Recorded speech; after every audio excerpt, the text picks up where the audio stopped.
Assalamualaikum warahmatullahi wabarakatuh. Bagaimana kabar kalian semuanya, anak-anakku kelas 11 ya. Semoga selalu sehat dan tetap semangat ya. Dan masih dengan Ibu Melani di sini yang akan menemani kalian untuk belajar sosiologi. Semoga tidak bosan ya. Anak-anakku semuanya kelas 11 kita akan melanjutkan pembelajaran kita mengenai integrasi dan reintegrasi ya. Adapun pembahasan kita lebih terkhusus pada pemulihan atau recovery, rehabilitasi, reintegrasi, dan transformasi sosial. Anak-anak,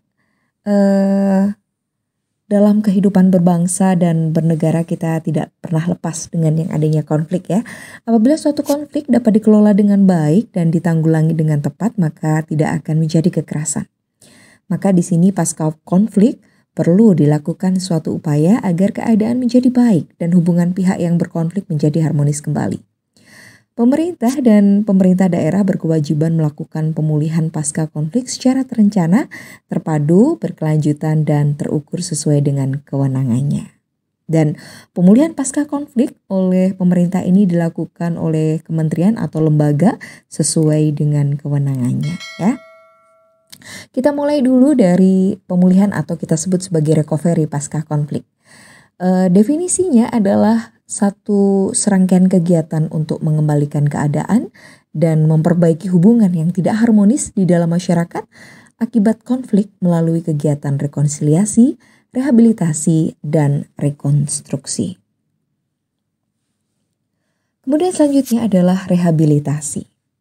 Berdasarkan Undang-Undang Republik Indonesia Nomor 7 Tahun 2012 tentang Penanganan Konflik Sosial Pasal 38 menyatakan bahwa pemerintah dan pemerintah daerah melaksanakan rehabilitasi sesuai tugas, tanggung jawab, dan wewenangnya. Rehabilitasi ditujukan pada daerah pasca konflik dan di daerah terkena dampak konflik. Pelaksanaan rehabilitasi ini meliputi pemulihan psikologis korban konflik, pemulihan kondisi sosial, ekonomi, budaya, keamanan, dan ketertiban, kemudian juga perbaikan dan pengembangan lingkungan, penguatan relasi sosial yang adil untuk kesejahteraan masyarakat, serta pemenuhan ekonomi, serta peningkatan pelayanan pemerintah. Selanjutnya, yang ketiga adalah reintegrasi atau kita sebut sebagai reorganisasi. Di sini adalah proses pembentukan norma-norma dan nilai-nilai yang baru agar sesuai dengan lembaga-lembaga kemasyarakatan yang mengalami perubahan. Reintegrasi ini bertujuan untuk membangun kembali integrasi dengan nilai dan norma baru yang lebih relevan dengan masyarakat sehingga akan tercipta keharmonisan dan keserasian di antara para kelompok masyarakat yang bersifat multikultural. Nah, ada beberapa cara mengatasi konflik yang pernah terjadi dan upaya mencegah terjadinya konflik. Di sini kita akan mulai ya cara mengatasi konflik secara preventif dulu.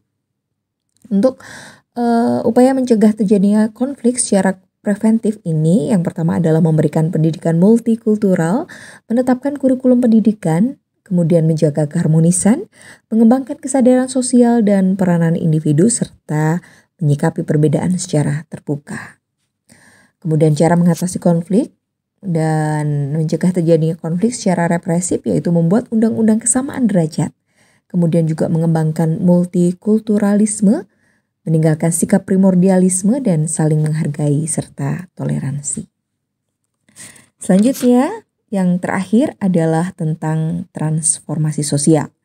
Transformasi sosial ini terdiri dari dua kata yaitu transformasi dan sosial ya.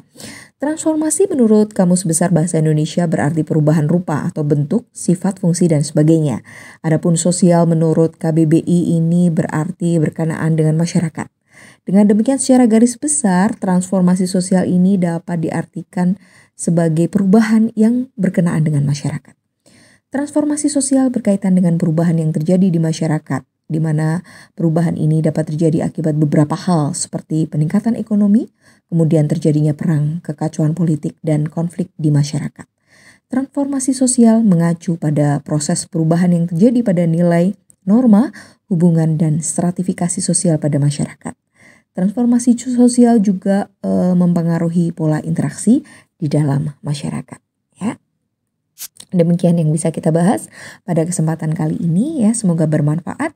Billahi taufik wal hidayah. Assalamualaikum warahmatullahi wabarakatuh.